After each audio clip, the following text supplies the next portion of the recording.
Good morning.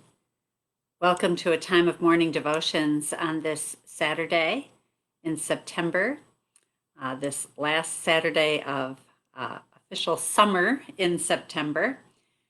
Today is also the day when there are people that are gathering to remember the life of Shirley Byers.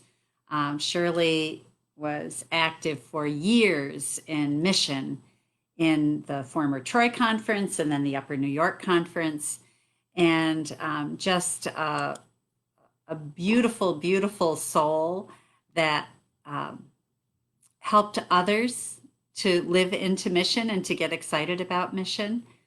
If you ever saw an Africa University display at conference, you saw Shirley probably, and and her beautiful smile that just invited you in. So my heart is with those who are gathering, and I know that many others are too, as we remember Shirley today and most days. So our devotions today begin with the 7th chapter of 2 Corinthians. And I'm actually going to read a little bit of the end of the 6th chapter because it ties together. There are so many places in 2 Corinthians especially, but even in 1 Corinthians, where one chapter really seems to run into the next in terms of the focus. So at the end of the 6th chapter, we read some quotes that Paul has gleaned from the Old Testament. So he says, God put it this way: I'll live in them, move into them. I'll be their God, and they'll be my people. So leave the corruption and the compromise. Leave it for good, says God. Don't link up with those who will pollute you. I want you all for myself. I'll be a father to you. You'll be sons and daughters to me. The word of the Master God. This is from the Message, if you didn't pick that up already. Then 7 begins, with promises like this to pull us on, dear friends, let's make a clean break with everything that defiles or distracts us, both within and without.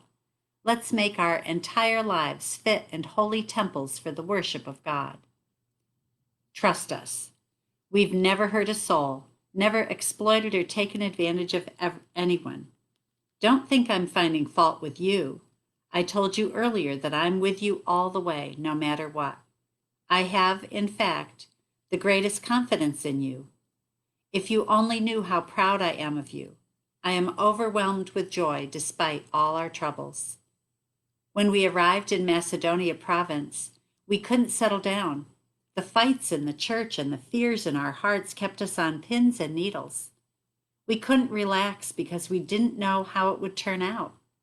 Then the God who lifts up the downcast lifted our heads and our hearts with the arrival of Titus. We were glad just to see him, but the true reassurance came in what he told us about you. How much you cared, how much you grieved, how concerned you were for me. I went from worry to tranquility in no time. I know I distressed you greatly with my letter. Although I felt awful at the time, I don't feel at all bad now that I see how it turned out. The letter upset you, but only for a while. Now I'm glad, not that you were upset, but that you were jarred into turning things around. You let the distress bring you to God, not drive you from God. The result was all gain, no loss. Distress that drives us to God does that. It turns us around. It gets us back in the way of salvation. We never regret that kind of pain. But those who let distress drive them away from God are full of regrets, end up on a deathbed of regrets. And now, isn't it wonderful all the ways in which this distress has goaded you closer to God? You're more alive, more concerned, more sensitive, more reverent, more human, more passionate, more responsible. Looked at from any angle, you've come